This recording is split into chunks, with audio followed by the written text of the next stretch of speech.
All right, guys, what's going on? Welcome back to UAP Tuesday on the Big Thing here. So much going down. So much going down that I even had to re-record my opening because stuff went down over the last 12 hours that I had to readjust and give you guys a breakdown. So thanks for joining us here as you do weekly. If you're brand new to the show and you've never been here before, it is so important to hit that button. Subscribe to the channel. Why? For the obvious reasons. It helps the channel. It helps grow out and get more people talking. And that's the main thing. We want people to be part of this conversation. We want people who are just we are a very different show here. We have said it many times over. We're not the experts. We're people who are just asking questions. And what I'm about to also talk to you is I think, a testament to that as well, where it's like, we hear things, we want to talk about things, we ask questions, and that's what we're going to continue to do. But we want you guys to be part of that conversation overall. We want you to be part of the conversation, so hit that button. Apple Podcasts, Spotify, we have a brand new feed, which is Down to Earth with Kristian Harloff. It's going to be a daily UAP news channel. You can get that there, and if you are listening to this show on audio only, this show's going to stay here on this channel, but audio only, it will be on the Down to Earth podcast feeds, which you can find in the links in the description. So today, we got a lot to talk about, man.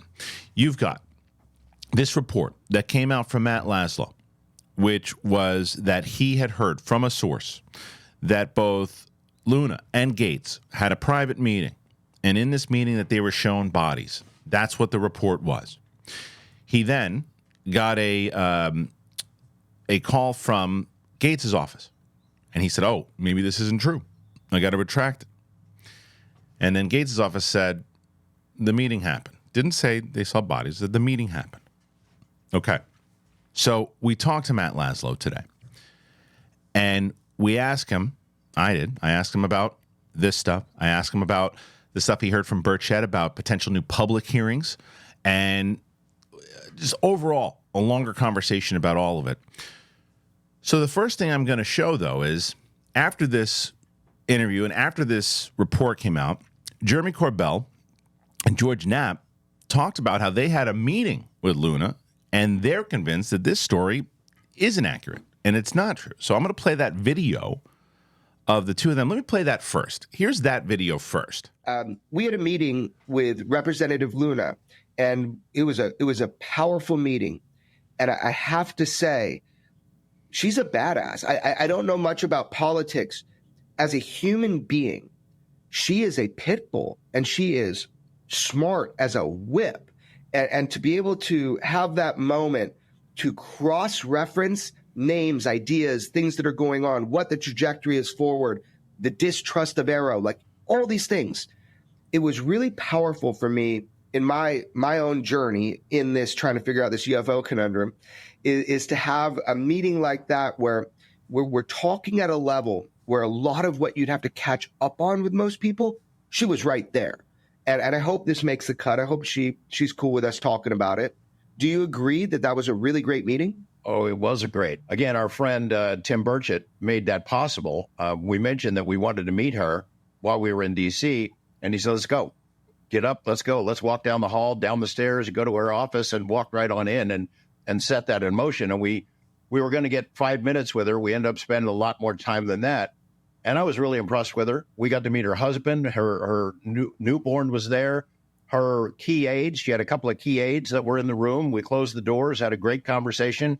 We can't really get into specifics about the conversation because it was private. You know, we agreed that it would be private. But at the exact moment that we're sitting there with Congresswoman Luna, this story breaks around the world about her. Her and Matt Gaetz, her colleague from Florida, had supposedly had a secret briefing, maybe classified, where they were shown video of an alien. And that story goes all over. Congresswoman Luna does not comment about it. She says, I'm no comment. I can't talk about it, which adds fuel to that fire. And it becomes this big scandalous story on social media, whipped into a frenzy, I think, on purpose by people who want to paint her in a bad light. Now, we have some insight into the legitimacy of the claim that was made. I don't know how far we should go, but I'm just going to say it now. If we have to cut it out, we will. But the story that's floating around is not legit. Okay, from what we know, there was no such video that was shown to her and Congressman Gaetz. So somebody got their information wrong. Maybe it was meant to make them look silly, or make them look sensational, or to, I don't know, whip up followers on Twitter or X or whatever it was. But we can say with some confidence that story, as reported, is not accurate. Okay, so with that in mind, they're adamant that didn't happen. Now, when you talk to Laslo, and when you hear from Laslo in a little bit, the confirmation that the meeting, of course, happened, because Knapp and Corbell don't say that the meeting didn't happen. They just think that the particular report about the bodies wasn't true. So Laslo, obviously, his source told him so. Now, was that misinformation? Was that and everything? We don't know. But wanted to make that clear up top, that when you hear all of this stuff, that report of the Knapp and Corbell stuff came out like last night on their show Weaponized. So that was where that clip was from, obviously. So I want to put all that out there because we're going to talk about that. We're going to talk about, you're going to see the interview from Matt, but then myself, Pavel, Attack Peter, we discuss the potential of what if it was, what if it wasn't, the hearings themselves. We talk about you talk about someone like Jaime Maussan, who is now saying he's going to bring in more bodies. Is that going to hurt or help the cause? We talk about that. There's so many different things that we're going to get into here today. It's a nice supersized episode for you guys, but I wanted to put this up top there so I have all the information out there. You can, and I don't think Matt Laslo has responded yet to the Corbell and Knapp portion of it. Maybe again by the time this airs, he has. But I want to put all that in there as the episode begins, so you have it, and then we're going to get into all of it right now. Welcome to the big thing. It's UAP Tuesday. Let's do it.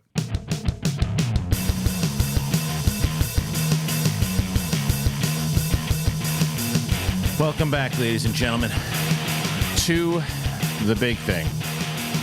It's myself, Kristian Harloff. Attack Peter is back. And what up? Pavel joining us here, and I got all of us in one big shot. I also forgot to mention that for people that listen to this show on Apple Podcasts and Spotify, we actually moved the audio version. This, if you're watching on video, you got nothing to worry about. Every Tuesday, you come over here at 9 a.m., the show's up, you watch it on YouTube, you watch it on my channel.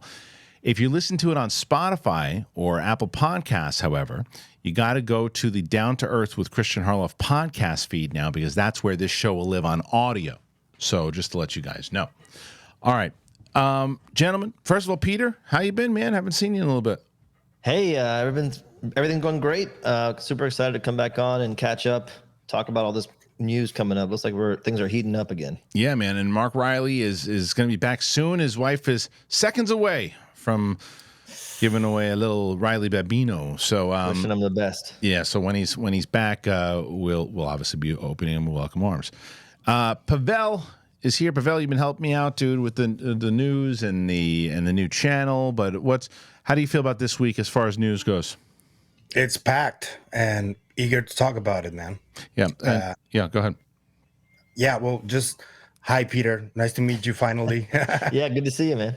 Yeah. It's great that we're starting like our own little a little band of merrymen, like here, like all of us, to where we have now started in on this thing and started asking more questions, and because that's really how it happens, right? And why I was emphasizing so much in the beginning for people to be part of this conversation is that Peter and I have known each other for a little while now, but it was mostly about, movies and just being a fan of one another and just having conversations. But then when he found out I was talking about this, he's like, dude, I'm really want to know more about this. I've been following it for a while, and I love that you're talking about it. And then he started doing it. Riley, same thing. And Pavel found us the same way. So I like that and I'm finding people in the comments section and people who haven't, it's really great to see. And also it's one of those things, guys, too, because you know me, you both do, and you're probably both sick of hearing it. I ask every single person I talk to, whether it's Matt Laslo, Bassett, why aren't the major networks really covering this thing? And everybody has different answers and yet the same answers, you know what I mean? So, and then it's always followed by, well, I'll tell you later because I'm going to watch Dune 2. So either way. Okay, let's talk about this Laslo thing first. Oh, you know what? Before we do that, before we get to Laslo, Pavel, the other story I wanted to talk about, because I talk about the disclosure and the Schumer Act with Laslo in this. So let's kind of start with that. The Schumer Act was supposed to be like this big groundbreaking thing, and it was supposed to be, if it went through, every Soul Foundation video was kind of just waiting on this thing to go through because everything would start to kind of trickle in. And Peter, when we talked about the report of what these Soul videos could be, it was all about, disclosure's coming, but it was all laying on the fact that, okay, this Schumer thing going down. So then you fast forward to December, and we have an interesting conversation, by the way, Matt and I, about between whether or not he doesn't fully believe that it was Mike Turner that was responsible for the gutting of the bill, but there were other people who we recently, Pavel, we just found out were highly involved in getting that thing kind of shut down. Can you weigh some light onto that? I am so glad you started with this, man, because I do have some things to say about it. So there's this already legendary, massive email that Dr. Jack Sarfati has. He speaks to everyone in the community, and he was speaking about Travis Taylor and Brandon Fugel, who are both, Fugel owns Skinwalker Ranch, and he has that show called The Secret of Skinwalker Ranch. And apparently, I think it was Stephen Greenstreet who leaked an email that mentions that both Fugel and Taylor had something to do with blocking the eminent domain part of the bill. And there's a lot of people that immediately jumped at that. But both Ross Coulthard and Dr. Jack Ballet, they both spoke against the eminent domain part too, because many of them already have materials and already have some maybe technology that they are currently working on. And if that eminent domain passed, the government had the power to get it from them. And that's why they opposed it. And it's the same thing with Skinwalker Ranch, which, to people who don't know, Skinwalker Ranch has something buried beneath it that causes all these abnormalities in the area and UFOs and all kinds of creepy, weird stuff that happens. And if this passed with eminent domain included, the government had the power to, even if Fugel paid for the ranch, they had the power to get the tech for themselves. Yeah. And obviously, it's really hard to trust the government these days. I do get that in a sense, but also if they spearheaded the UAPDA, I get why people are angry about it. We're at an impasse right now, right, because of that. Peter, what do you hear about this? What do you think? Yeah, my first gut check on this is that unfortunately, the organizations, there's no organization that you can really, bet anything on right now, whether it's the private industry that may have, these technologies because they were given them to be able to, protect the government from having any accountability on the issue, or whether it's the government themselves. It sucks that this is a football that they can, kick around. But the reality is, who do you want to have access to this? It's either one is going to have its downsides. I'm not a big fan of trusting and giving the government all of it.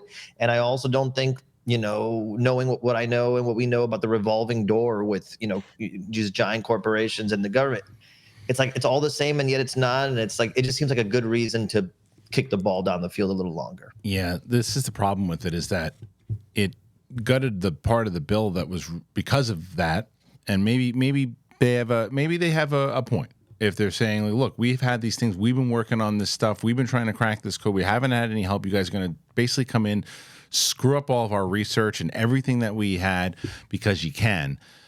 I get that, but I also, can't take away from the fact that you're really hurting progress of exclosure, right?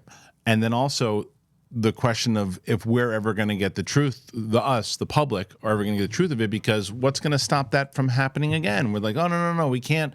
You guys can't do that, because if you do, then you're going to take what we have, and because of that, we want to do it first, and we don't want another contract. That's what we've been talking about forever.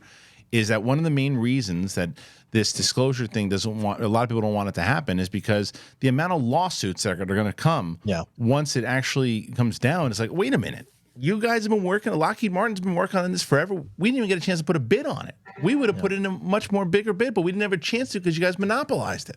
And lawsuit after lawsuit. Yeah, go ahead, Peter. And the fact that now people are going to be ahead of the curve, whatever it is, like it's literally a scenario where there's a small group of people who potentially have, Game Genie on, to use that reference, for life going forward now. No matter, even if they have to turn in this, turn in that, whatever it is, they're still ahead of the curve. It's a nightmare. And that's why I really think that the Soul Foundation, if you want to, if it's to be trusted and to be believed, it's the best case scenario, controlled disclosure, because what's going to end up happening is something crazy is going to leak, and it's going to be over from there. So I think this is all just give us some more time to prepare for this, headache. And that's probably what this is. Well, that's what's going to happen. And Pavel, I think Peter actually said this not too long ago, and I'm curious what you think. I think it's going to be what catastrophic disclosure is ultimately going to be, is that because they're already talking about, I think it was Canada or somebody else, somebody's going to go first.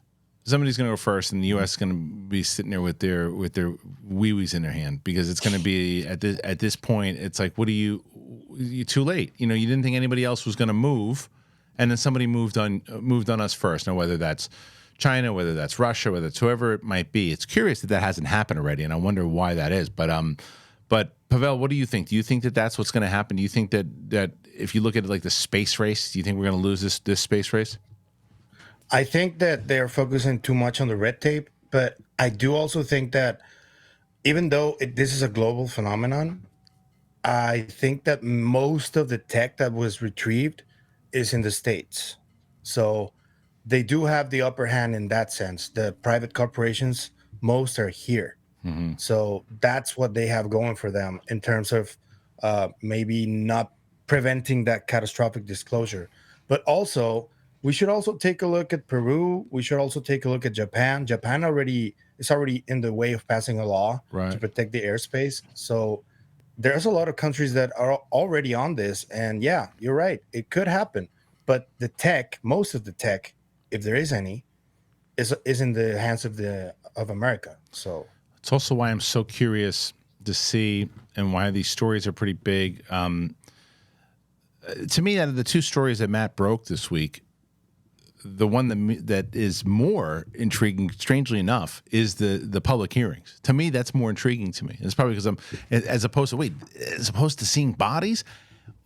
Grush said that they've recovered bodies. I'm not as intrigued by it, because if I saw them, I'd be intrigued, but I'm not. But the fact that it's pretty interesting that senators saw it, but they probably saw it a while ago, and more people have probably seen it. But the fact is, I would rather hear that information at a public hearing, and I'd rather get more people, because that's the only time, by the way, when you talk to people that are, just regular people who don't know anything about this stuff, that still do the hand over the face on when you bring up UFOs. When you talk to any normal, let's say, civilian about this, most of them will say, oh yeah, I heard about that hearing, that stuff. They had a hearing recently. I heard about that. Nobody knows about the Schumer thing. Everybody knows about that hearing. Everybody. And it was somebody I talked about recently that I was talking to them, and they were curious about what I do, and I was telling them about this show, and like, oh yeah, but there was those hearings a couple years ago. I go, try June of last year. Right. Or whatever, June or July, whatever it was. But yeah, but they still knew about it. So it was the hearings, to me, like what's going to happen in those hearings and how much information, because they can't just do another, Grush and two pilots saying, oh, we heard some things. It's got to be groundbreaking. Otherwise, why do it? Am I wrong, Peter? I try to look at all this stuff. The more I've worked in, you talked about how we met in the entertainment industry, right? The more I spend time, I realize that the playbook kind of like repeats itself. There's not a lot of, it's a campaign. It's a campaign, and it seems like there's two opposing forces trying to play chicken with each other. Like everyone's behaving, but at some point you got to give something, right? And I really feel like the reason I'm excited about the hearings is because it's live.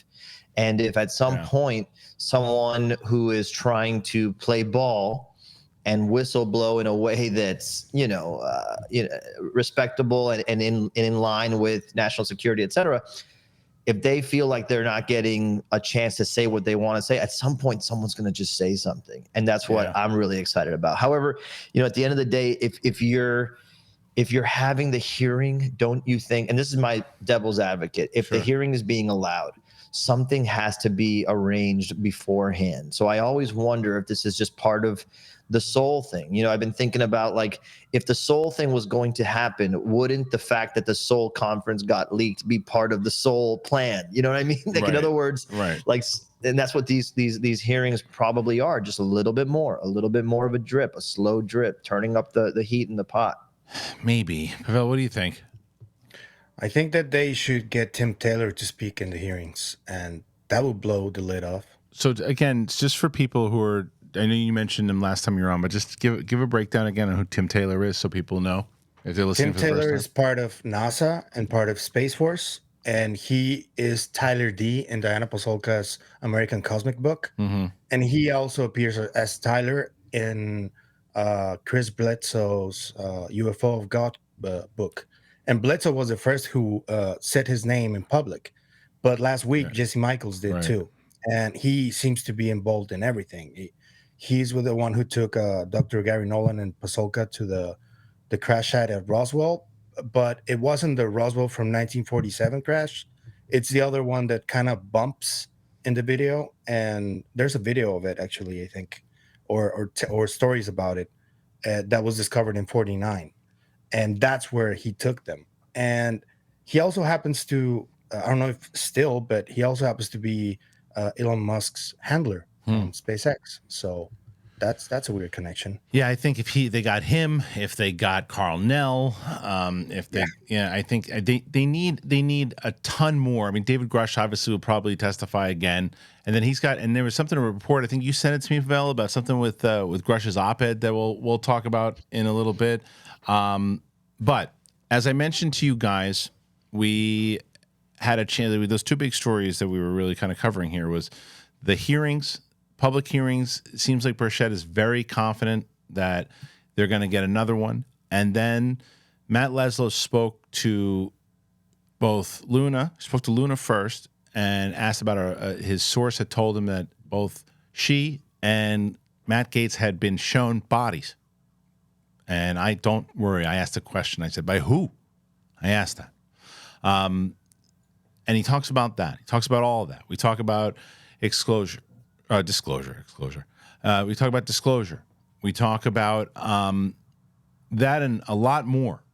Matt is a guy who's definitely has his ears to the ground, and it's a pretty good conversation here about all that. And he gives a nice little insight about what happened after the Luna thing. So here is my interview with Matt Laslo. Check it out.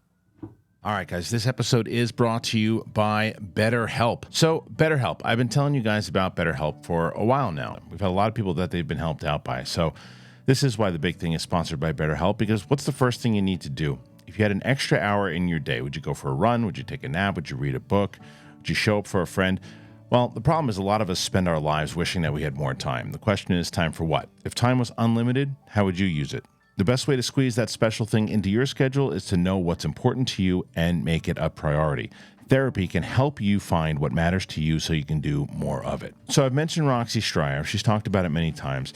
She's really benefited from BetterHelp. I've had people inside of my family that have benefited from BetterHelp because talking to someone helps. And if you're thinking of starting therapy, give BetterHelp a try. It's online, it's designed to be convenient, it's flexible, and it's suited to your schedule. You fill out a brief questionnaire, you get matched with a licensed therapist, and you can switch therapists anytime, no additional charge. Learn to make time for what makes you happy with BetterHelp.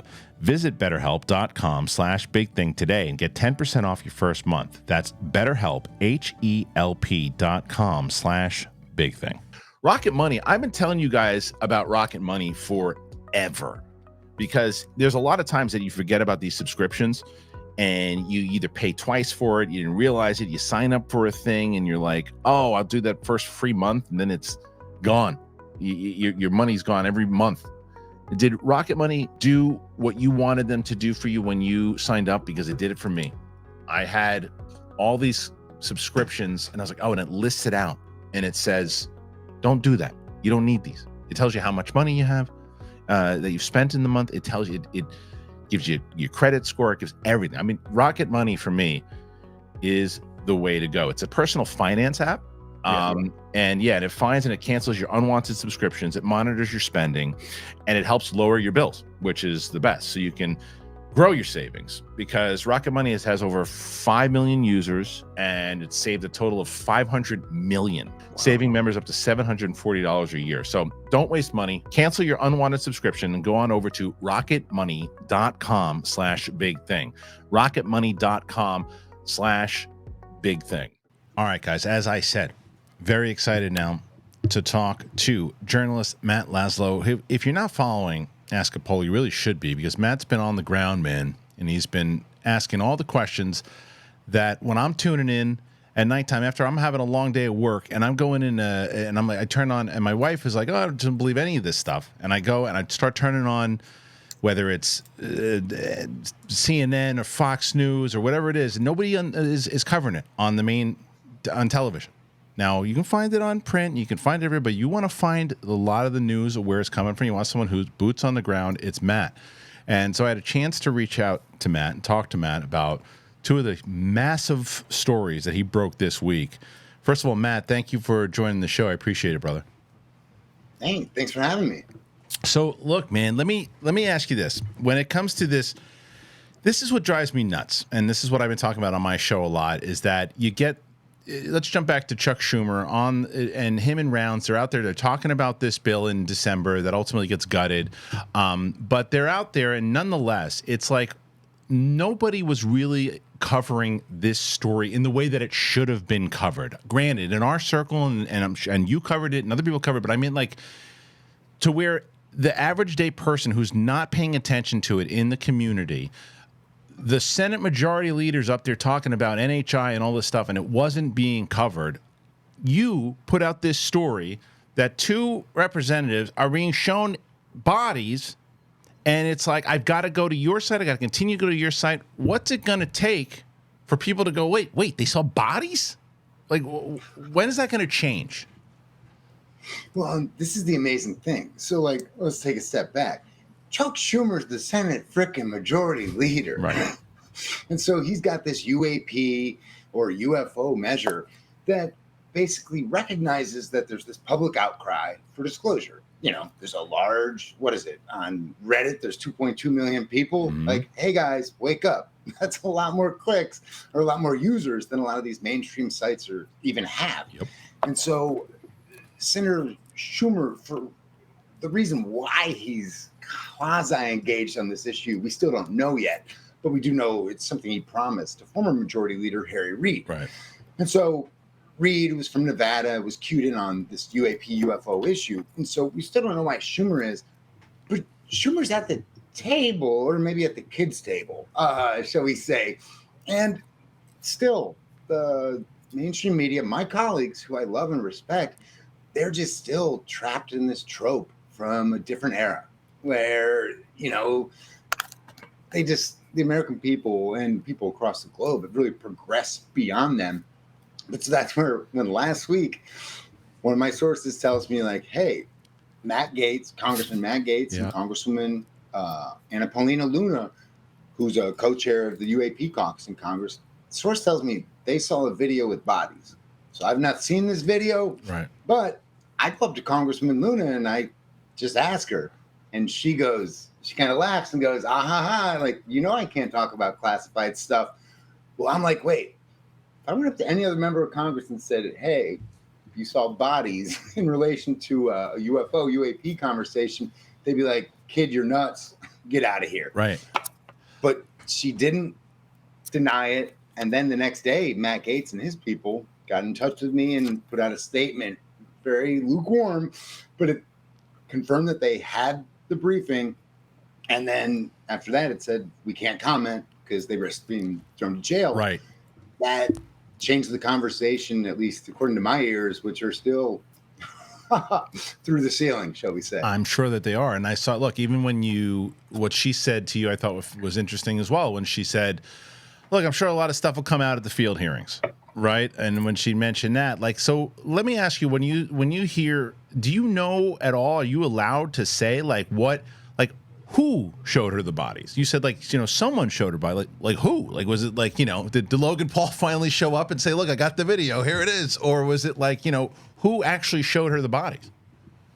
So the mini bit of confirmation I got from my source as I asked, hey, was this military? And they said, yeah, active duty. Wow. So that narrows the field.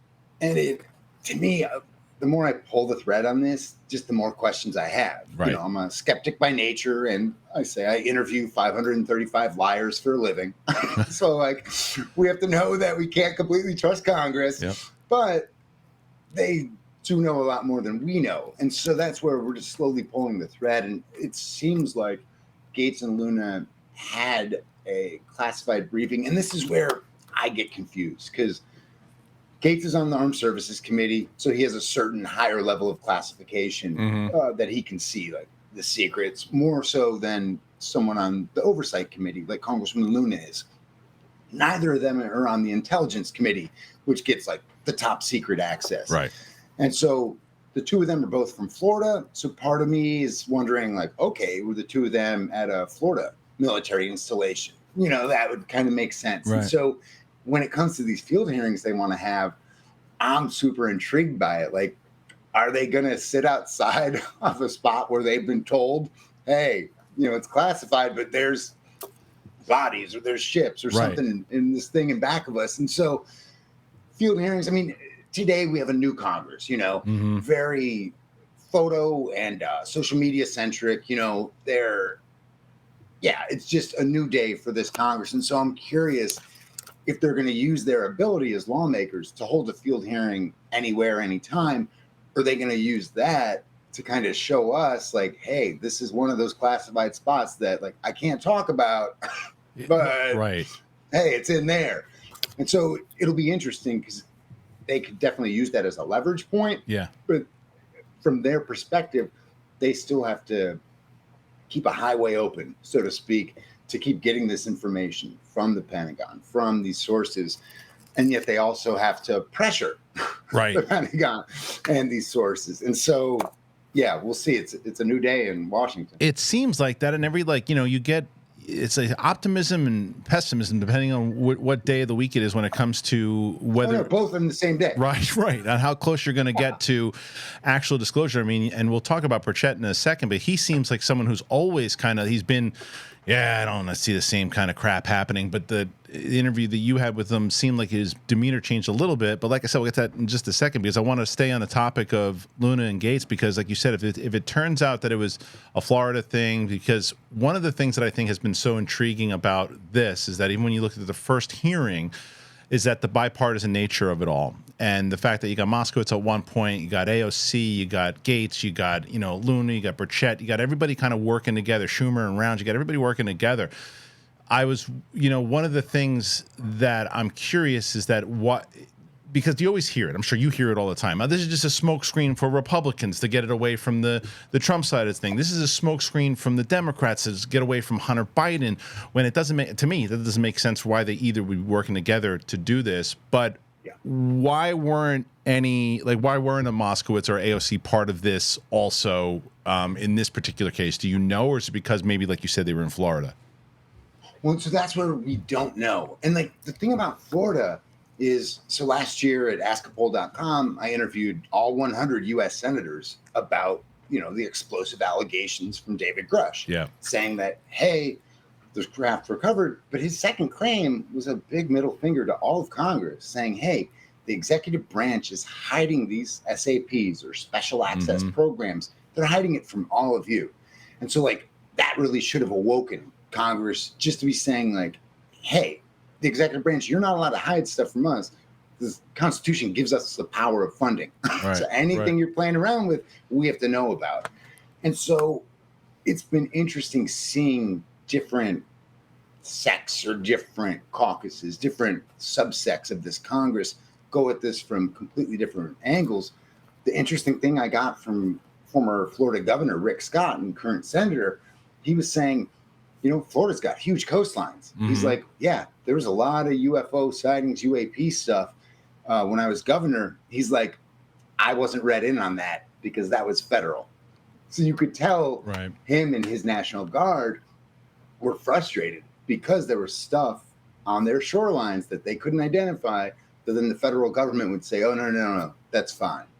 Well, yeah. Well, look at the stuff that just happened. Look at this Ukraine video that just came out. I mean, that was a crazy one also, but it's the same thing though. It's like, how is that the top story of every freaking outlet is that what did they see? Even if what's funny is every time that it's definitively a balloon that we shoot down or something, then that's what's covered. But when it's like we don't know what the hell it is, and you see this video, this Ukraine video of this thing, and they said the report was it was just ghostly still, not moving. Yeah. Why isn't anyone talking about this? Dude, go back to our interview, the exclusively dropped Ask a Poll, Ask a Politician, askapol.com. Our scoop with Senator Gillibrand last week. She was out in Nevada and Cali, but in Nevada, she had these classified briefings with Air Force, then with Lockheed Martin and Northrop Grumman. She says, literally, she's on the Intelligence Committee and the Armed Services Committee, one of only 6 senators to be on both of those extremely powerful perches with access to all the nation's secrets, etc. And she's like, her biggest concern is that there's these UAPs, the broad sense of the term UFO, the government doesn't know, our military, which they spend about $1 trillion a year using our taxpayer dollars on all these toys to keep us protected, all that. And she says we have persistent, just constant objects or whatever hovering over the most sensitive U.S. military sites. And she says in this next year's NDAA or National Defense Authorization Act, she's going to fight for more sensors or whatever to really get to the bottom of what is hovering over our sensitive nuclear sites. Stop the presses. For real. That's a national security issue, no matter what it is. Right. Yeah. And she says it could be China, it could be Iran, it could be Russia, but she doesn't know. Right. Yeah, that's terrifying. That's terrifying, and so I guess that then pushes us into the other, which I thought was amazing because I've been asking it on this show as everyone else has been, and you finally got it. I think an answer that's coming is from Burchett when you said to him when I guess he spoke to Mike Johnson, and it seemed like it was hopeful that there is going to be another hearing, not just a field hearing, but another hearing like we got in June or July. How realistic do you think that is? Gee, here's the thing about Speaker Mike Johnson. He's one of the most powerful people in Washington, yes, but he's also one of the least powerful. Yeah. Because his power is dependent on this very fractured caucus. And I think right now, before we have a couple more special elections, I think right now he's got 2 or 3 Republican votes he can lose before he's got to turn to Democrats, which isn't the end of the world when you have to reach across the aisle. But in today's hyper-partisan Washington, it's the end of the world if you have to reach across the aisle. And so that really empowers all of these rank and file Republicans like Burchett, Luna, Moskowitz, all these cats. If they really put pressure and apply the power that they have on this issue, Speaker Johnson, on many things, all he has to, or his only option is to say yes, because he might need their vote on, say, funding the government, or overhauling wiretapping, the warrantless wiretapping program, all that. And so we'll see. Speaker Johnson was in Tim Burchett's Knoxville area, did a fundraiser for him. And so obviously Speaker Johnson really cares about Burchett's seat. You know, he's going, spending time, doing high dollar fundraiser for him to maintain that seat. And so Burchett, of all the issues, you know, he's a Freedom Caucus guy, so we could have talked about, hey, I need you, Speaker Johnson, on balancing the budget. Hey, I need you on changing this thing. But he said, hey, I need you one-on-one to talk about UAPs. And he said, and I didn't know this, but he said the speaker took a lot of notes. Yeah. And he said, that's how you can tell he's engaged in an issue, you know? And I'm a professor at a few schools, so I'm like, oh, I get that. Now I see Johnson's wonky side. And Burchett says his takeaway from that is that, for one, Speaker Johnson gave him the okay, the oversight committee the okay to do a second public hearing. Right. But that's on top of their field hearing that they want to do, members of the UAP caucus. Yep. And so it's super interesting. Right now, we have more questions than answers. But even if Johnson just gave that implicit okay, Burchett and the UAP caucus is running with that. And so the only thing that I think could derail that second public hearing is that we're in the midst of this BS election cycle, you know, where everything in Washington, which is already a hyper BS town, is now cloaked in. And that's what everyone's focused on more so. I mean, literally, like an NHI could land and try to have a conversation with, hey, we're too busy on the elections right now. And they wouldn't say that out loud. It's just like today, Congress isn't in session. They come back in tomorrow night at 6:30, ahead of the State of the Union. Guys, get outraged on that. Right. This Congress gives themselves 3-day work weeks regularly. I think there should be bipartisan outrage about that. You're not lying. So if nothing else. No, for real. And then I think so. But what would you say in your professional opinion? Do you think that it's likely? Granted, you just said with the election, but do you think that we're going to get one? Do you think we're going to get a hearing this summer, or do you think that it's going to be after the election? Here's why. So I say I stopped all predictions after Trump won the GOP primary in 2016. Because I was like, oh, I'm an expert and I knew nothing. Right. But so that said, at the end of last year, after the David Grush public testimony in July, members had this SCIF briefing, classified briefing, and it was just members of the UAP caucus. They all came out of there frustrated, being like, hey, the Pentagon, like they didn't even do their homework. They should have known we were going to ask these questions. They didn't even have answers for what they should have known we were going to ask. And so they did a redo, allowed the Pentagon and all that, and the Inspector General to come back and do a briefing at the start of this year. Well, guess what? Instead of like 7 or 8 lawmakers, now it was 16 lawmakers. So you had AOC in there. Right. She comes at this issue from the contracting angle, you know, dubious of what military contractors might be doing. You still had the Freedom Caucus folks like Burchett and Luna. But then you had the more moderates like Nancy Mace. And some others who like Rep. Ro Khanna from California, kind of represent Silicon Valley, talked about as like a cabinet secretary in the future or a potential president himself. He was in there. And I was like, whoa, why are you in there?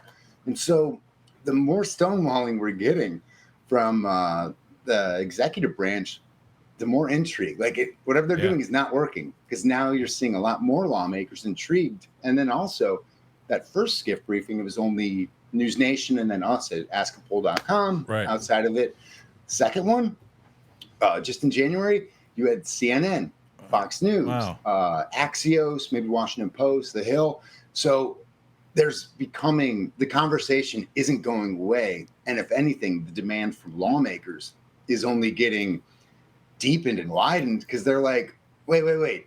Even if there was no there, the way you're acting and hiding this from us, now we're starting to think there's a there. Well, that was my next question, because you've got your nose in the ground there, and you got kind of, again, you're listening to what everybody's saying. Like, what do you think the atmosphere has gone from? Obviously, I know that it shifted with the New York Times article in 2017, but over the last year, has even the skeptics, you know, the Washington of it all, have they really been paying attention to it? Or is there still a lot of that, like, you know, and not just the people we're talking about, but other people who are like, oh, wait, they're still talking about that UAP stuff? Because I mean, even when you look at what was going on in the primaries, you know, you look at Chris Christie when they asked him about He's like, I get the UFO question. Laughed. Yeah. Giggles. Right. I'm getting the, and he realized quickly that he shouldn't have, because the entire UAP community came after him, and he realized, I'm just saying that, I would probably take it a little bit more seriously. Look at the way that RFK is handling it, that he would, declassify everything if he was elected. So what's the tone like there? It's not as taboo there as it used to be. Well, and here's the interesting thing about this issue specifically. Like, this is a hyper-partisan Congress. This issue really falls outside of that, the normal gridlock. And if anything, this is like one of the very few rare nonpartisan issues. Right. And so sometimes you have folks like former Congressman Adam Kinzinger, he was a part of the January 6th committee, him and Liz Cheney, and they're now like Republicans in name only, or like rhinos, according to the Trump crew, but they're still Republicans. But like Kinzinger, he's tried to make this a hyper-partisan wedge issue. Like, look, it's Burchett and Luna, like all these like Freedom Caucus folks who are nuts, blah, blah, blah. No, sir, you don't get that easy out. Like, that's just weak rhetoric that you're using, because it's, Burchett and Luna, but then it's also Jamie Raskin, who chaired one of Trump's hearings. Yeah. A constitutional lawyer. Chuck Schumer. Schumer. Yeah. Like, they're all at the table on this issue because it is very serious. And if you remember the start of last year, what did we have? The same thing we're having at the start of this year. An intrusion of U.S. airspace by something hovering overhead that initially our government doesn't know. Right. Hey, and that's where I had the former chair of the Senate Foreign Relations Committee, the senator from Idaho, James Rich. He told me, I don't read UFO stories. So, okay, sir, you don't read UFO stories.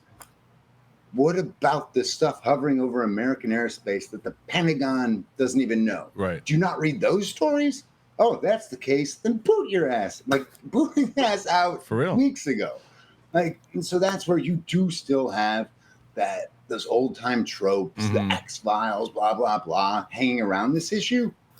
But some lawmakers just see right past that. And a lot of people in the American public do too, which is why the flood of questions just keeps growing. Yeah. Especially as the silence does. Yeah, for sure. And you look at even the beginning of this year, there was a lot of talk from people, whether it was Lou Elizondo or Jeremy Corbell, saying that there was going to be big reveals that are going to happen through the course of 2024.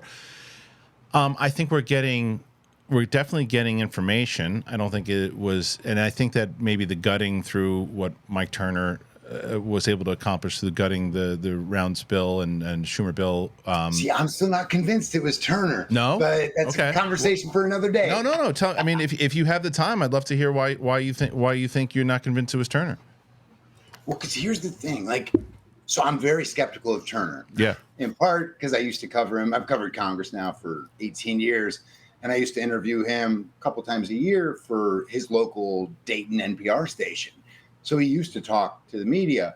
These days, he's like, oh, I don't do ambush interviews in the hallway. Sir, I have questions for you. You're the head of the freaking Intelligence Committee. But he then goes on the safe confines of Fox News or Newsmax or whatever. But so I've been skeptical. I've called him out for that. And looked into all the donations he gets from a military industrial complex or whatever. And so there's reason to be skeptical of him.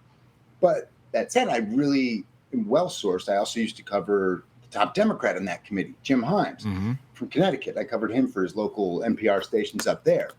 And what Himes has told me, and I kind of believe him, he's like, with Turner, they've never discussed UAPs. They might have once or twice, but it's not an issue the House Intelligence Committee cares about. It's just not. But the House Armed Services Committee, sometimes called HASC, the chair of that, Mike Rogers, when they were doing the NDAA, the National Defense Authorization negotiations, I was asking the House Intelligence Committee people about it, and they're like, no, we don't know anything about Schumer's amendment, just isn't coming up.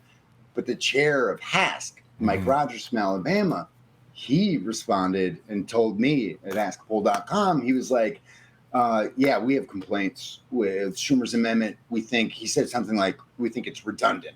It does stuff that it's already done. Yeah. So that really perked my ears up, because I was like, wait, for one, about Schumer's bill. And remember, last year, some members of the House UAP caucus, I was the first person to inform them that Schumer even had a UAP amendment. Crazy. So the Capitol is its own universe, but the House and the Senate are their own two universes within a separate universe. And so that's where this year's NDAA, I think we're going to know a lot more, especially because UAP caucus members in the House now know about Schumer's bill and are trying to work on it, and improve it as we go right now, early on in the negotiations, not just at the end. But I think they're going to help us figure out whether it's the House Armed Services folks and like the chair, Mike Rogers. And again, that chair might not care about it, but his donors within, like from some contracting firm, they might care about it.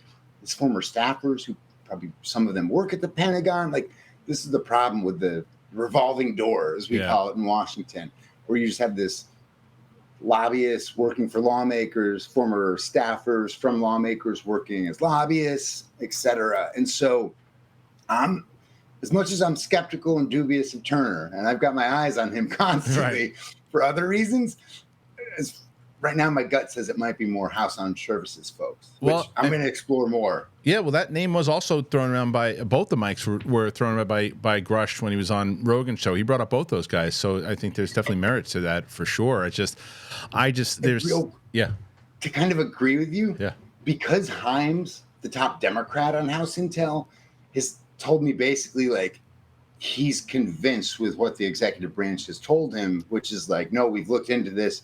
There's no there.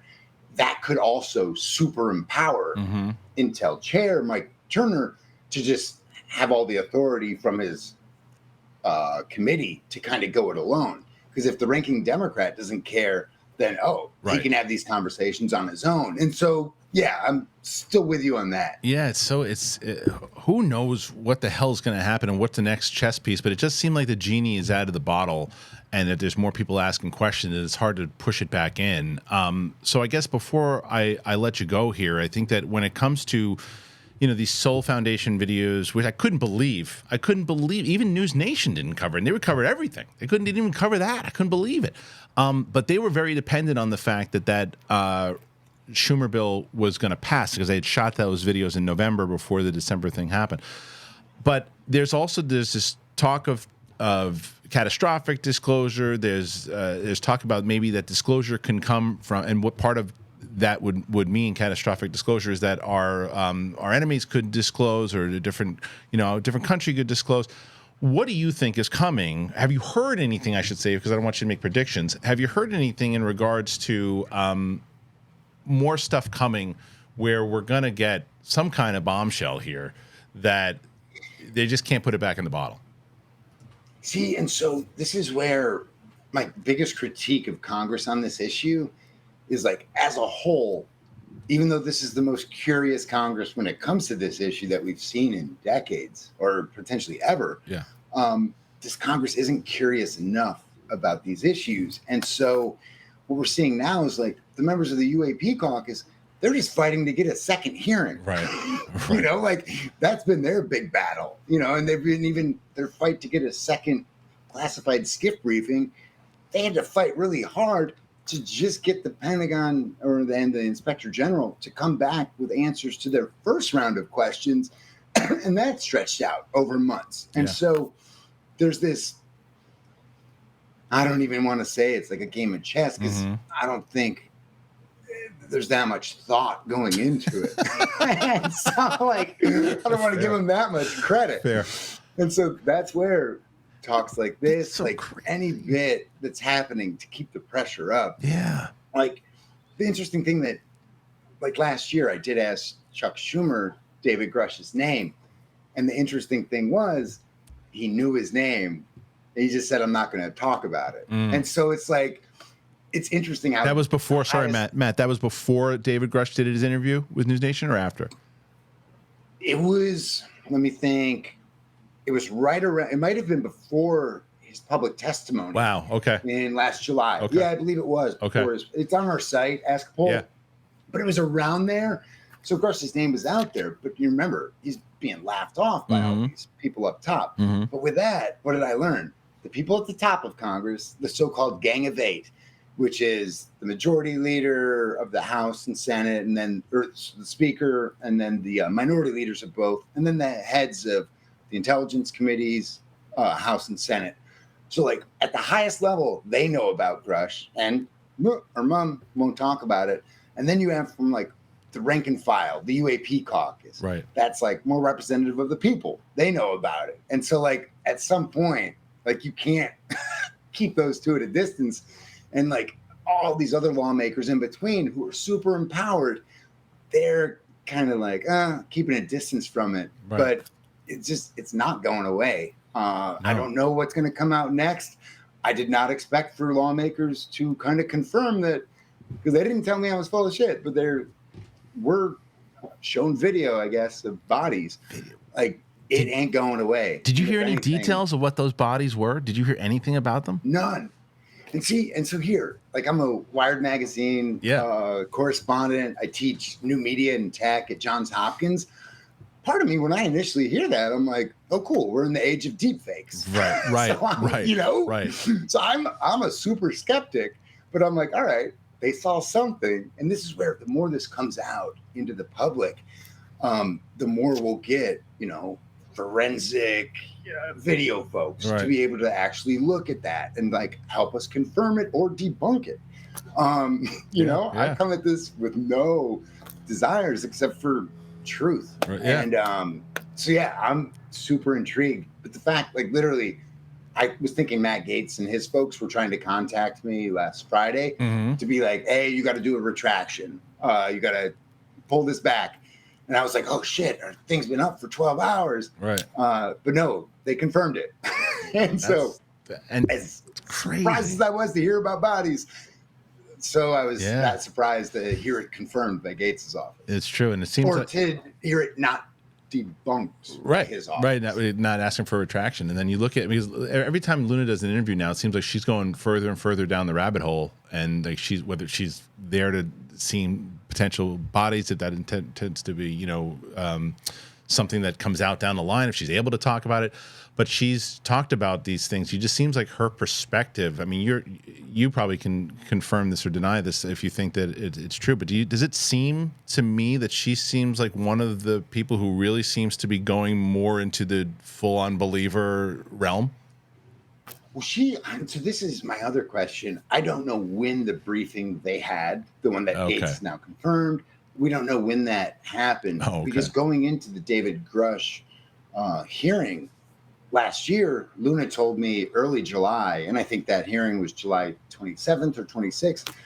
Before that, Luna said she hoped that David Grush hearing would convince the American public of what she's convinced of, that this is there. And so but that's where I'm curious, because I'm like, wait, do you know that from a classified briefing, or do you know that from ... Right. And so, I'm just a lowly reporter, just trying to ask more questions. Like, and once you get one answer and then one answer, you get more questions. 100%. So I've got thousands of questions now, and every time I get, like, a solid answer, it just gives me another 1,000 questions. Well, keep asking them, man, because you're doing a great job out there, and really appreciate the stories that you brought to us last week. And then you're doing a fantastic work. People should go and check out askpoll.com.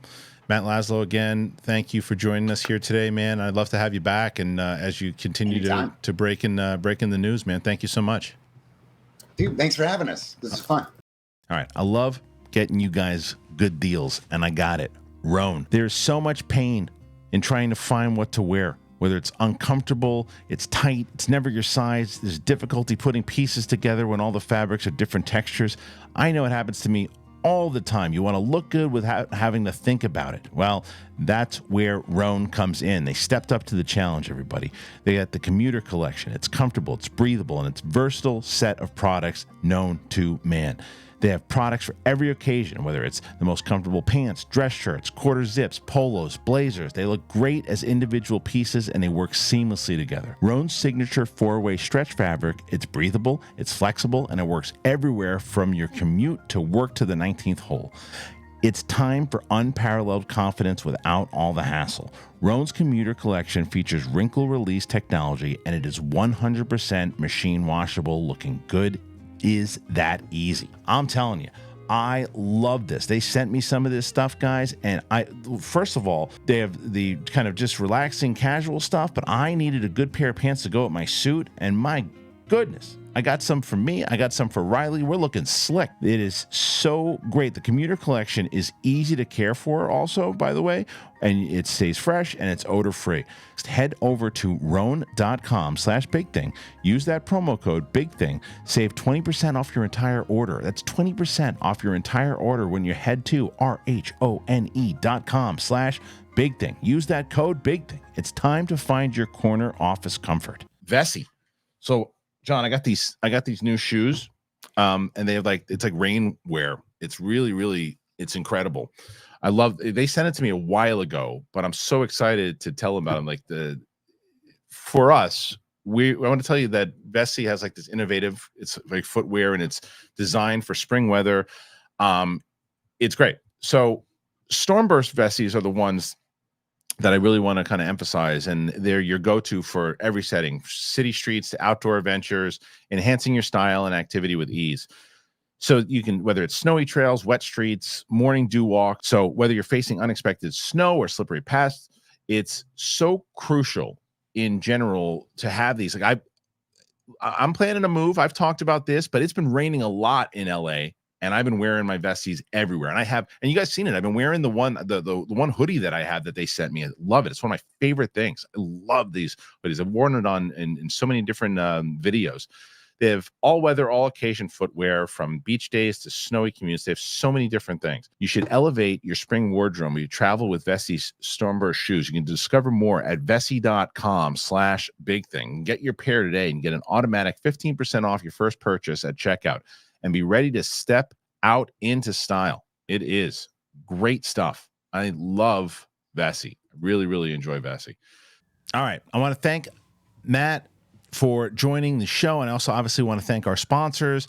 As I mentioned, every show, if you can support the channel, you have the means to support the channel, click the links in the description. I always put it as a pinned comment. When people ask, hey, I love what you guys are doing over here, I want to try to support the show.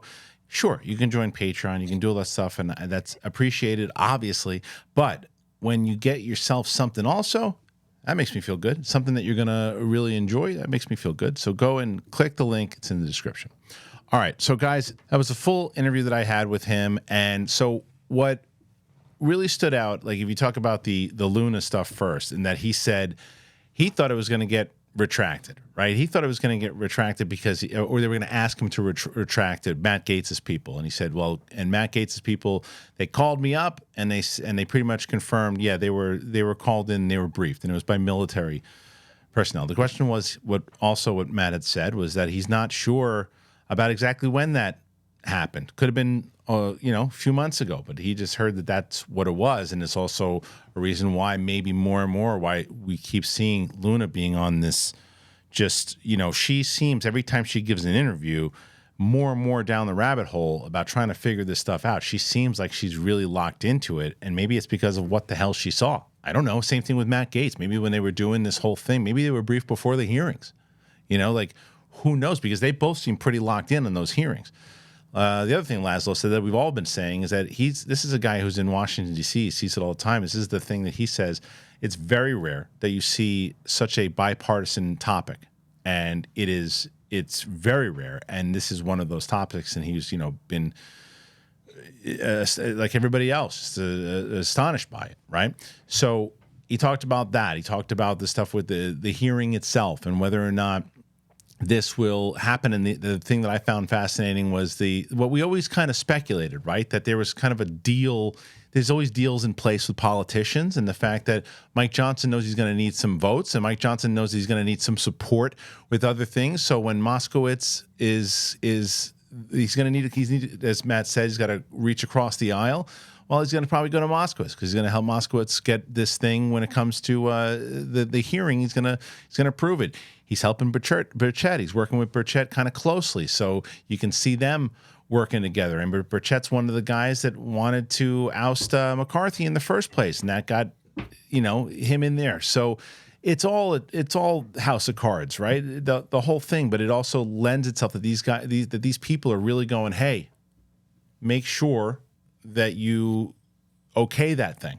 Like, make sure you say yes to it. And then I also thought that he said about what's his face, Mike Turner.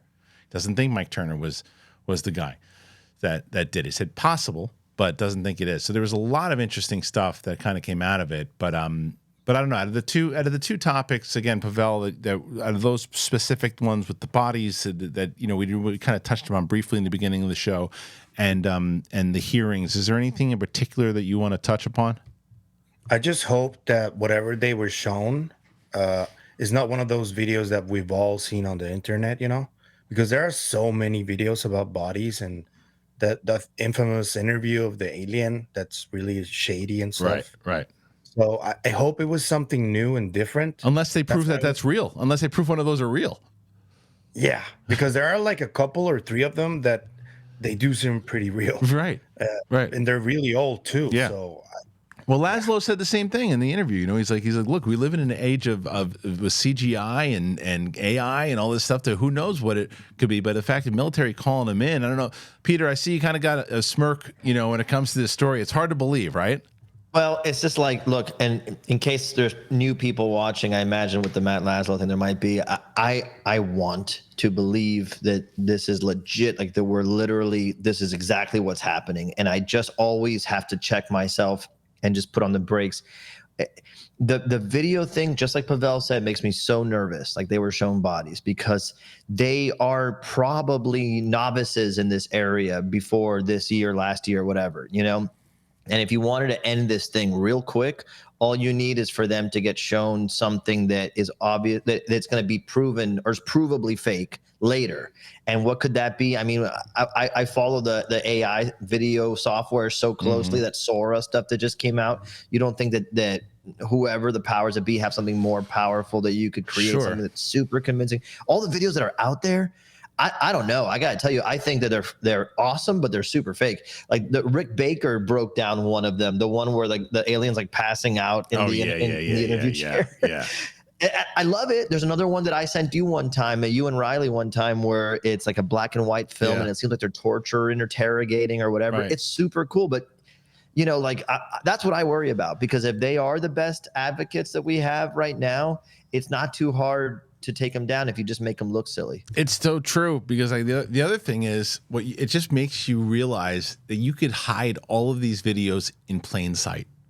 You could hide every one of them in plain sight, because if I had a real one, like if right now an alien showed up in my backyard, started waving, I got my phone and I recorded it and I put it on the internet, no one's going to believe that it's real. No one. I'm curious. There's that clip that we were sending each other the other day. Oh, right. You guys sent of Virginia. Yep, Virginia, yeah. If that one's fake, that's the best one I've seen. But at the same time, I only saw it after the documentary came out that illustrates that creature. So, not so hard to create something. Well, that's the magic trick, right? It's the fact that they go, well, that's what everyone says it looks like. Right, so that's it. Or no, well, that's what everyone said it looks like. Right, so do that. So it could be that we saw one. It could be that that's real. Did you see that footage yet, Pavel? Yeah, of course. Okay. It's part of another documentary, actually. Is it? Oh, interesting. Yeah. That footage is part of another documentary. Yeah, I think it was James Fox who debunked it himself. Oh, he did debunk it. Okay. Yeah. Okay. So when did he debunk that? It was a while ago, like a couple months or 3 months ago. Oh, really? Like okay, yeah. I'll find the tweet. I'll let you know. Yeah, let me know. I'm gonna moves. By the way, like it's true. But you know what I'm saying? Like that. If I was someone who didn't know any better and I was just kind of getting introduced to the topic, and someone credible who I believe to be credible goes, "Hey, look, this is something serious." Yeah. And I'd be like, "Holy shit," But yeah, I know that's the tough one. I mean I probably, when you were talking about it, Peter, played that footage over it so people can see it. And then, yeah, Pavel, if you can send me that James Fox debunking it, and then I can also put that over so that we can kind of verify that.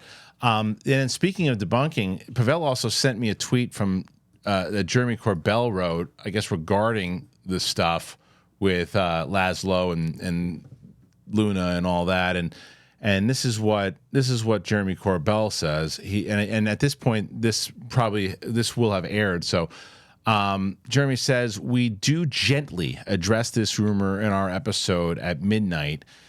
George Knapp and I were with Luna when that news story emerged. Don't believe everything you read or hear on the internet. Reality is stranger than fiction, though. So, Pavel, you hear that? Does that sound like Jeremy's taking a shot at Matt Laslo, or am I misreading that?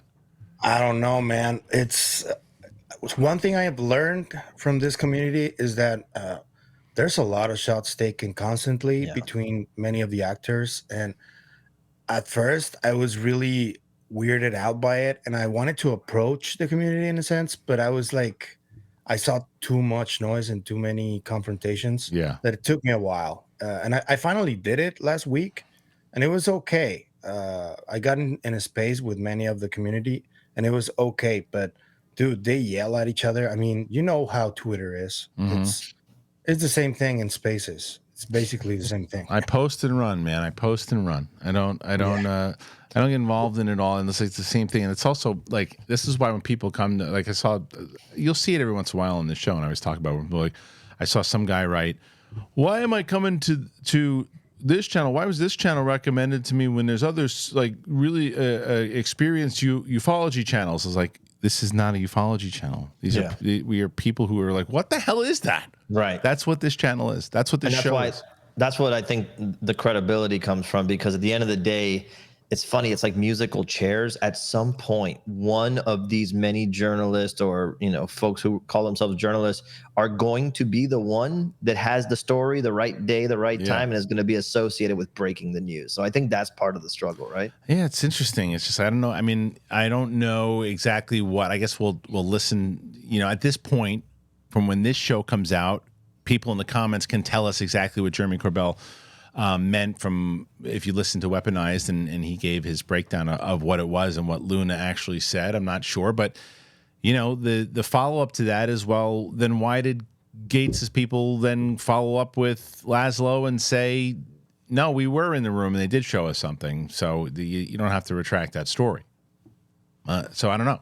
I don't know. Again, I haven't heard the Weaponized portion of it, so I can't speak on it. But it's interesting that went down. The other side of it was the hearings, and to hear him talk about how the politics of it all really made sense, obviously, and then I asked a question about why Moskowitz and Luna and AOC weren't there, and he said, well, it's possible also that he wasn't sure, but that it could have happened in Florida when they were there on something in general, and that they were shown something by the military base when they were there. So there's a lot of what ifs at that point. But what I got out of everything that he was talking about with the potential hearings and all that was that it is such a mess in Washington when it comes to not only everything, but especially with the UAP topic of how this is handled. There are some people who don't, like he was saying, he said at one point, one senator was like, if it's anything UAP related, I don't even click on it. And it's like, what are you talking about? It's like, you're in the freaking government. Don't you want to know what the hell's flying around in national security? What are you talking about? Like, you don't believe in aliens, but what the hell is that? It's crazy. So, Pavel, when I think the hearings portion of it, Matt didn't really, as he said, he doesn't like to give the full-on predictions, but you think we're getting another hearing in the summertime, or do you think sooner, or do you think later? I think we're getting field hearings first. Yes, those we're definitely getting. We talked about that last week. But as far as these go, I can only hope, man. I don't know. I can only hope. What do you think, Peter? You think we're going to get these things anytime soon? Public hearings, not field hearings. Yeah, I thought there was some folks alleging that or saying that it was going to be this summer that we should be hearing something. Wasn't that the case? I thought there was some. I feel like we hear that every other Thursday that we're going to hear something like this. Even but look, I'd be shocked if we don't get another one this year, just because of the momentum. I think if we don't get another one this year, that it's not for lack of trying. And so I would imagine that that's kind of a good sign that something is cooking, because they're trying to silence the whole thing. Because when it did happen last year, it did have a long tail of everybody talking about it for a little bit. So it's effective. Yeah. All right. What do you got? Yeah, go ahead, Phil. Even if we get hearings, though, it would be more important to see who sits there. Right. Yep. That's it. Yep. But because, there's like a 85 to 90% probability there will be. But the thing is, who's going to be there? Yeah. That's what I want to know. And I think we will know some rumors, get some rumors before the hearings happen. I think we will. It was also interesting to hear, that because we all know that Mike Turner is trying to get Burchett out of his seat, and then to hear Matt talk about how Mike Johnson is basically campaigning with Burchett to keep him on, and he's got the speaker who basically wants to keep him in.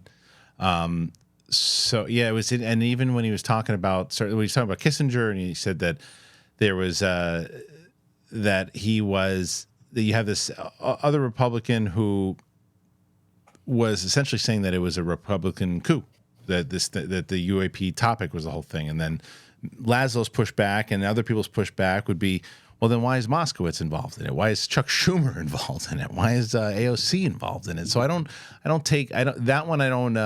the same reason, like when someone will come in here and write a thing, well, the only reason they're doing this is to get the attention away from Hunter Biden. And I'm like, yeah, that makes sense. Burchett would want the attention to go away from Hunter Biden. Matt Gaetz would want the attention to go away from Hunter Biden. That makes a lot of sense. And then the vice versa, that is, no. Republicans, they're doing this because they want to take away the topic of Trump.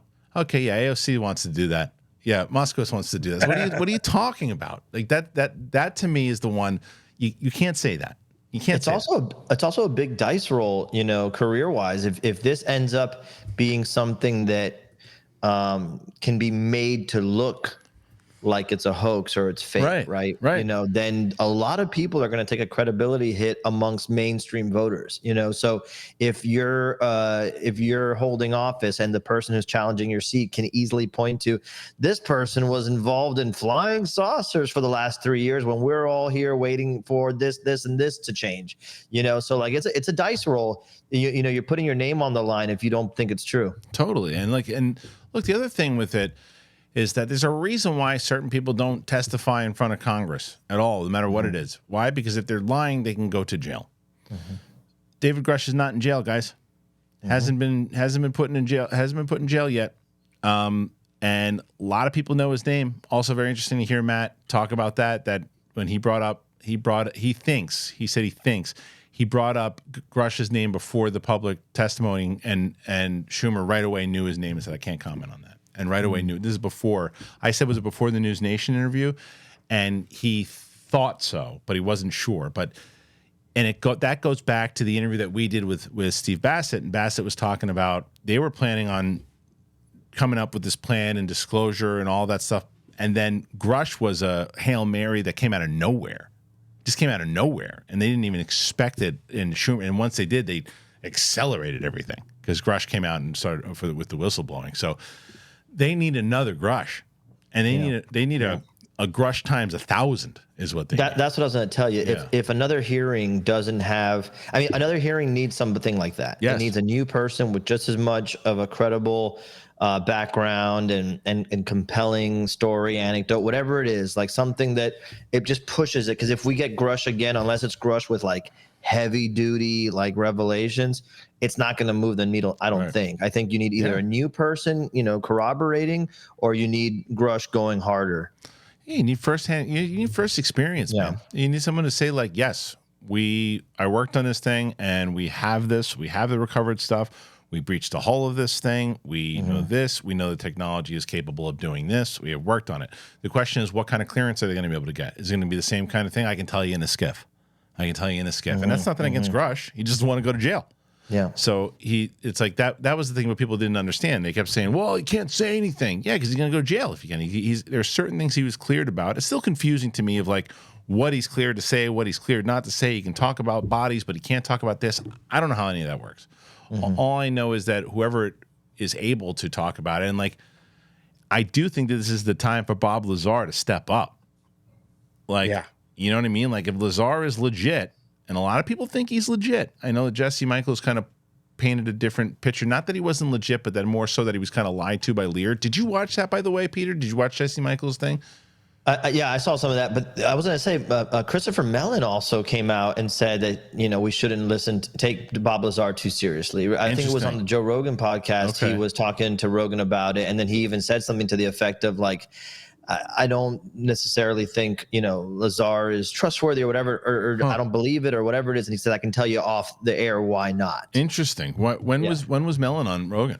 That was when he was still in the red tube. Okay. So like, don't know, whoops, in that red container. So that was like 2020, 2021. Okay. He had him on. Okay. So yeah, I mean, look, like I said, people say this with Lazar. It's like, it depends on what you believe or what you don't. Yes. It's just, I think that the way that Jesse Michaels kind of posed it was the best case I've seen thus far. Is more so like he might've just been manipulated by Lear to get the job done. I thought that was interesting. I don't know. I still don't know. I don't have a definitive stance on it in the same way that, because I don't know anything. What I don't want to ever say is like, because I see people saying Bob Lazar is a liar. How do you know that? No, I don't believe that. Yeah. I believe he believes everything he's saying, and there's probably a lot of kick-ass wild stuff that he was privy to.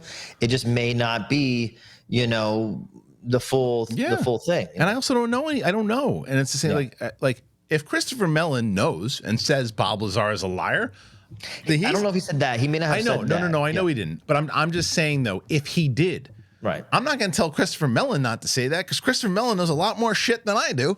Yeah. I'm talking about Skunk Farts 83 in the comments section, talking about like saying, "Hey, Bob Lazar is a liar." You don't know that. You don't know. You don't know any of this. You don't unless you have firsthand knowledge of it. I don't. I can say I don't know if I believe that because. In the same way that, like, I just said about that video. It's like, I don't know if that video of the Varginha thing is fake.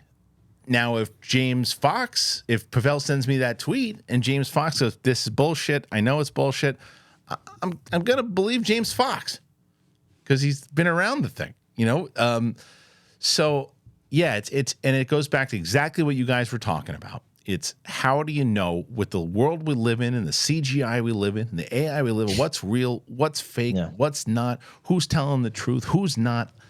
I don't know. But I know we're here to ask questions. Let's see. I think we have a couple of other things here. All right. So the other thing was that Peter texted me the other day. All right, Peter. So what do you got, man? So, yeah, I caught up with a buddy of mine who is one of my closest friends, and he's very, very trustworthy guy. He's also not really into this scene. He's not following it closely, but he's an Army vet. And he was telling me, we went out for dinner and we were having some drinks and talking. And I go, hey, so do you have any buddies who know anything about this topic? Figuring, who knows? And he's like, actually, yeah, I have a close friend who used to monitor. He was part of. He gave me a name. It wasn't anything I had heard before, and I can't remember exactly, but it was basically that he was just monitoring every day any kind of UAP that would be in, flying through whatever. And he said it was, according to this guy, it's all day, every day. Right. There's craft all day, every day, and that it's like not a rare phenomena anymore. They see it all the time. They have no idea what it is, but they share apparently all the intel and all the information that they get with the Russians specifically, who are also doing this monitoring all day, every day, that this is something that we're doing together, which I thought was fascinating. Wow. And that that's the end of the actual, like the what they saw and what they know for sure. And then he said, when I asked them, what do they think it is? What's the chatter? That all the people that work together and monitor this stuff say they have never seen any craft fly up into space ever, not once. That every single time they've been able to follow it where it's going, it goes underwater every single time, underwater every time. And so that they, the speculation is that this is some kind of, underwater base, perhaps some intelligent, race that's been a rumor forever off or something. And I mean, when you watch like the Y-Files did the whole thing on that with their remote viewing and yes, dude, that's what I was thinking of exactly. Exactly. But there's also, and I don't know how much it's out there yet, but like, Darcy Weir's doing a new documentary, and I think he covers on that a lot. We're actually going to have Darcy Weir on the show to talk about all that, but it heavily talks about, and I think his trailer's out so you can see it, the trailer, but it's about all of that, the underground, underwater bases that they think that these things are going under. So that adds up.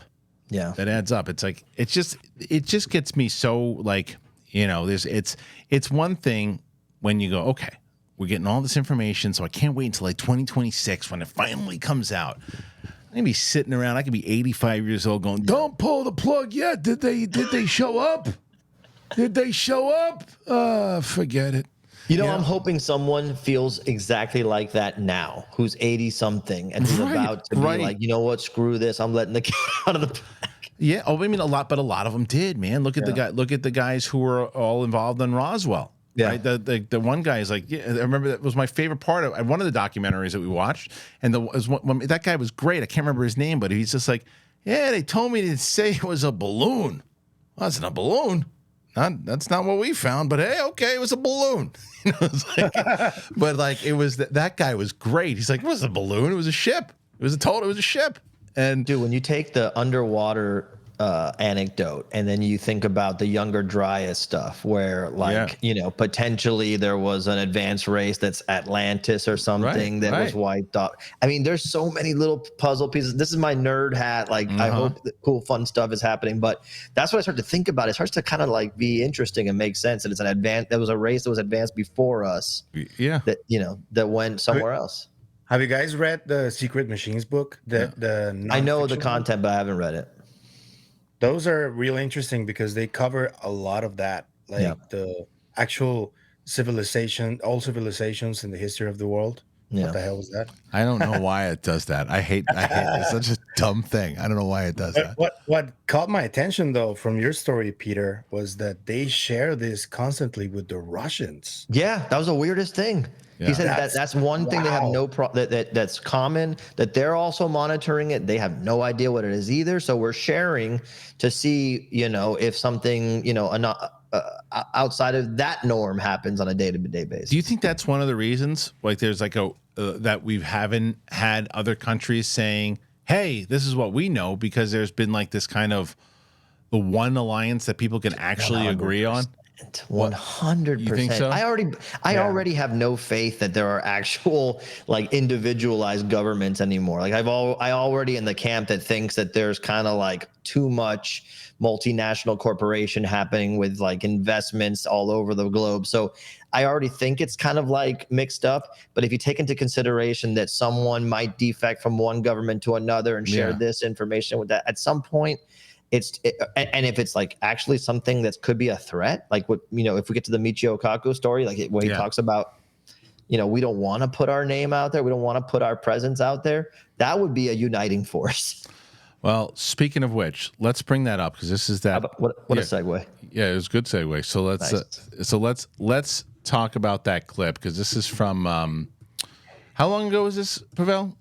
This clip? That was recorded about a year ago, I think, but it was published last week for the first time ever.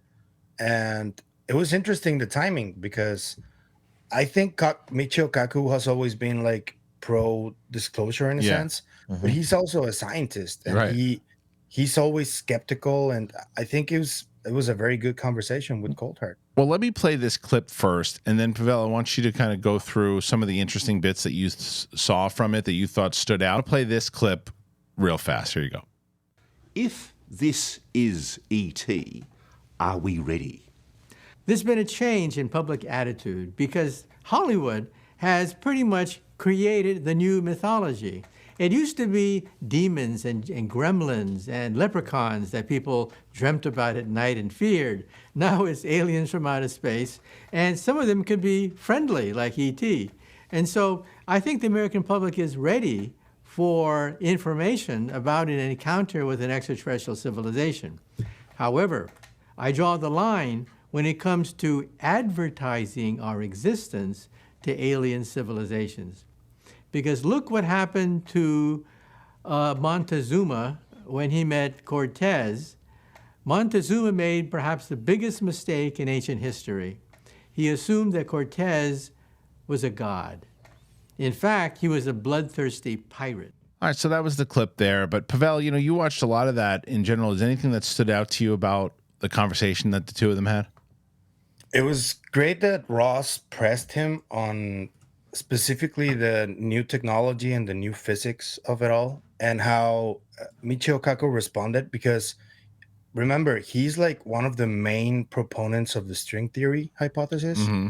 And I don't know if you remember it, but Eric Weinstein said that string theory may have been created to stagnate the physics field. Okay. Because of the documentary we saw last week of Jesse Michaels. Yeah. Because there was probably new physics discovered in the 50s. And I think that was very interesting from Professor Kaku, that he was open to the possibility that new technology was discovered back then. But also he was like speaking about the encounters or the abduction phenomenon. He was like, if you're abducted, steal something. And I'm like, that's not very smart to say, though, because if you were abducted, you were probably drugged and you were under the influence of something. Right. And you're saying that in a way, it's like, if they can read your mind, yeah, you can probably know if you're stealing something. Yeah. It's so, like, hey, put that down. Put that down. That's my photo I took with my wife on Slim Blam. Put it down. Yeah. Yeah, that's silly. But I will say about him, though, what I really respect is that this is the kind of answers and the kind of conversation I wish Neil deGrasse Tyson would have. Like where he's always just like, no. Like, every time it's like, yeah, you got an agenda and it's clear. Like this guy is like, I don't know, it's possible. And that's what I want a scientist to say. I want a scientist to go, yeah, it's possible. This is something that could happen. That absolutely could happen. Throw in a joke about stealing or whatever else too. Okay, fine. But I got more respect for an approach like this. He's not saying, I believe it all. I believe everything. He's just saying hypothetically and with enough science behind it, this. And he doesn't seem like a pompous ass. Yeah. So I don't know, Peter, what do you think about all this stuff? Well, that comment he has at the end is kind of chilling, and it's the thing that I think about a lot when I think about this topic, because I would say for the entirety of my life up to the last couple of years, I've been, my thoughts on non-human intelligence or extraterrestrial life has been like the ET ride at Universal. Right. Like, it'll be so cool. Right. And then, reading on the dark forest theory really makes a lot of sense. Reading, I've read a little bit about that show coming out, Three Body Problem. Oh, right. That I forgot where I read that there are people who believe that that's like a form of Chinese disclosure, Okay. And those things really bum me out, to be honest with you. So give me an example for those people who don't necessarily know what that is. Like, what's an example of that? So the dark, I won't spoil anything from Three Body Problem. Also, I'm too stupid to really articulate it. It's really complex, but it's coming out on Netflix this month. But the dark forest theory, if I get it wrong, I'm sure Pavel correct me, is essentially that it's a theory that the universe is this essentially a dark forest, that we don't really know what's out there. And just as much as there's a possibility that there could be a benevolent race or a benevolent species or even a neutral one that's out there that we can learn from and advance alongside, etc. There's a possibility that there are, races similar to, I think he quoted, he referenced Montezuma in the clip, that's a scenario that we don't think about a lot. Like, what if putting ourselves out there exposes us to some other race that's like, what, that would be a great place for my boat. And they just come and level this place. Well, I mean, look, if you want to look at what's going on in Peru, what was going on in Peru, whether or not you believe it or not, but what if it was? What if there's not just from what they say, there's a whole bunch of different species? What if, as Peter's saying, there's one that's going, yeah, we're not like them, we're going to peel off your face. Yeah, That there's just as reminds much of a me. possibility Yeah. that we get Mac and Me or that we get Predator. You know what I mean? Right. It's like it's But also, yeah. that also reminds me of that scene on Avengers where Thor says, "This is a new form of war you may be looking at." So that's also into play here. Yeah. I hate to bring this movie up because it's gonna. Do you know what it reminds me of?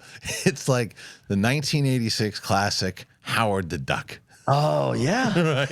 Like, it's Howard the Duck. It's like we're calling out into space. Here comes Howard. Yay, duck that smokes cigars. And it's like, yeah, but what about that thing? And it's the big stupid thing with the teeth. And it's like, yeah, that's essentially what it is. So yeah, your imagination can go nuts. It's also why a lot of people say, yeah, it's better if you guys never know about it. And like they say, hey, dum you know how you said you wanted to know right before you were gonna crap out what was going down? You don't. Go to sleep.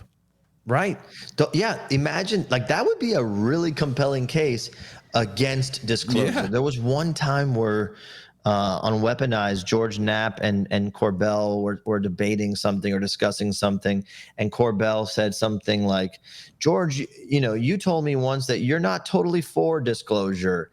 And, you know, and then George is like, well, it's just like there are certain possibilities or scenarios where I believe it would be better that we don't know, you know? And I'm like, that sounds like somebody who knows something. That's what I mean. It's like it's the world that we live in and the idea of, you know, what's out there. Of course, that's fascinating. Yeah. Until you find out what's out there. You know? Yeah. That's the other thing. So I think that it's a matter of also, for me, I really want to know about today. Like, is there technology out there that can help my kids have a better life? Yeah. Is there technology out there that, you know, because the reason why we're not releasing it is because the oil companies say, no, we'll go out of business because nobody will need this stuff anymore because everybody's just going to be energy for everybody. That's selfish crap. See you later. Find a new job. Blockbuster went out of business. So did you. Right. So that kind of stuff, that doesn't, you know, same thing. Technology, like if there's technology that can help us, and then they hold back some stuff that's going to scare the shit out of everybody. Okay. Yep. But that type of stuff, like if people are, well, where'd you find it? Who cares? Right. All I'm going to tell you is that we found a ship, and because of it, you don't ever have to worry about gas ever again in your lifetime. You don't have to worry. You don't have to pay a power bill ever again because we have a button that's going to power up this planet for the next 400,000 years. They need a better PR firm if they want to prevent disclosure. Right. Just figure out how we get the goodies without having to know everything. If that's the case, you know, and spin it right. You can do it. And I think that's kind of what those soul videos kind of imply. Yes. Yep. It kind of seems like, yeah, we're going to let you guys know tidbits. Yeah. Tidbits. I think Tom DeLonge kind of realized this early on, and that's why he created To the Stars Academy. But it didn't work out as he probably expected. And the Soul Foundation is like the second attempt at this. Mm-hmm. I think that's my view on it. All right, before we get going, we got to talk about this. Jaime Maussan, who was infamous for showing the bodies at the Mexican hearing. People still don't know what the hell to believe anymore. Where some say it was debunked, some say it wasn't. Now, Jamie put out a new video, and he said that he's going to unveil new species, I guess. Pavel, I'll let you correct anything I'm saying wrong here. In Los Angeles. Is this a bad move, Pavel? Oh, man. It will depend on which media outlets cover it, first of all. And to be specific, the bodies are not going to be in Los Angeles. Okay. There's going to be a live stream from Mexico City, and there's going to be that press conference in Los Angeles. Well, I'm not going now. I'm not going anymore. The reason they want to do it in L.A. is due to all the credibility that it allegedly doesn't have. And yes, there are new species, according to Maussan. But I'm going to be honest with you, man. I don't think because there's a lot of last Friday when I was on the space, there was a lot of flack against Maussan, and I wasn't defending him or anything. There was another person who was on the space who tried to explain what was happening, just give the news, and immediately someone else jumped in and started like cussing and all that stuff, because Maussan has a lot of stigma associated to him throughout the decades. There are a lot of cases that turned out to not be true, and I think that him being associated with the whole topic, it doesn't help, to be honest with you. Yeah. And I respect Maussan a lot, man, because he's been doing this and he does environmental stuff, and he's been doing this for 50 years. He's a really massive journalist, but this topic specifically, I think it has a lot of stigma associated to it. And my question is, who keeps giving him bodies? Yeah. He gets a new body every Thursday. And it's like, I got new species. And it's like, He's doubling down. Yeah. It's like, where's he getting all these bodies from? And it's like, he's just had them waiting. It's like, why didn't you bring them all out in one shot? And if they're the same kind of little bodies that the same people are going to go, no, it's the same thing from last time. You better, bring out that thing from Vargine. Bring out that thing. Bring out one of the Greys. Bring out something like there. Then you're going to get somebody saying, well, wait a minute. But if it's the same little ET cake body, it's not going to play. Peter, what do you think? No, yeah, 100%. And this is what concerns me. I feel like this guy's got one last chance to do this. Right. Like, this is his last chance, honestly. Right. I don't think he'll be able to do anything after this if it's another similar thing. And, to go back to what we were talking about earlier, this is what worries me about Gaetz and Luna, that they get a better version of this to look foolish. Like, I believe, like what Pavel's saying, someone's probably giving this guy this stuff that's credible. Maybe they've built, in order to stigmatize all this stuff. So Right. It's a great point. It's like, hey, let's have him say something again. Yeah. And then why would you want to embarrass yourself if you knew it was fake, Right. But look, I think you're right though, Peter. The flip side of this is if he winds up pulling a rabbit out of his hat and people go, well, then it's like a movie. It's like a movie. It's like that guy that he's just a down on his luck scientist, who can't get it right. Until one day he got the proof that he needed in the conference in Los Angeles, and he did it in there, and then the narrative changes that fast. But yes, I don't have faith. I mean, neither. Yeah. And there are universities that are associated with this, and other journalists who are very respectful that are also associated with this. But Maussan is the one leading the charge, right? So you can do with that what you like. That's a lot that we covered today. A lot. Disclosure with 75,000 different species coming down from outer space. New hearings. I want to thank Matt Laslo for joining the show today and giving a little insight on exactly what he said, the stuff that he got tuned in on about with Luna and Gaetz, the hearing stuff, and more. So I ask you guys, what did you think about all the topics here today? And before I say goodbye to you, I want to say thank you to my panel here, starting with Attack Peter. Peter, where can they find you? Hey, I'm everywhere online at Attack Peter. I also am a senior creative director over at Mondo. So if you're a fan of movies, film, music, and toys and figures, come check us out over there. Pavel, how about yourself? You can find me at Psicoactivo Podcast on YouTube. And I also write about sports, funny enough, at marca.com. You can find it online anywhere. All right. So thank you guys for joining us once again. As I mentioned in the beginning of the show, hit that button, man. Be part of the conversation, because a lot of these times we'll do, 100, 200,000 views. People are watching this thing, and yet we're at 130, 131. We should be at just as many views. So if you're sitting there, hit that button. Why? Because we want to have the conversation each and every week. If there's new things that you think of, and we don't need you to agree with everything. On the contrary, I'd love to have discussions about, well, I don't believe this because of this. Those conversations are about as healthy as you can get. So, as long as you're not calling people names and you're having a full-on conversation about it, that is what we want. That is what we're welcoming here. So thank you for joining us, and thank you to Pavel. Thank you to Attack Peter for joining us. And we'll see Riley will be back in 2 weeks. And we got a lot of cool interviews, man, coming up soon. I can't reveal anything just yet, but we got some cool stuff coming up that I think you guys are going to be pretty excited about. So hit that button, be part of the conversation. For Pavel and Peter, I'm me, you're you. We'll see you next time.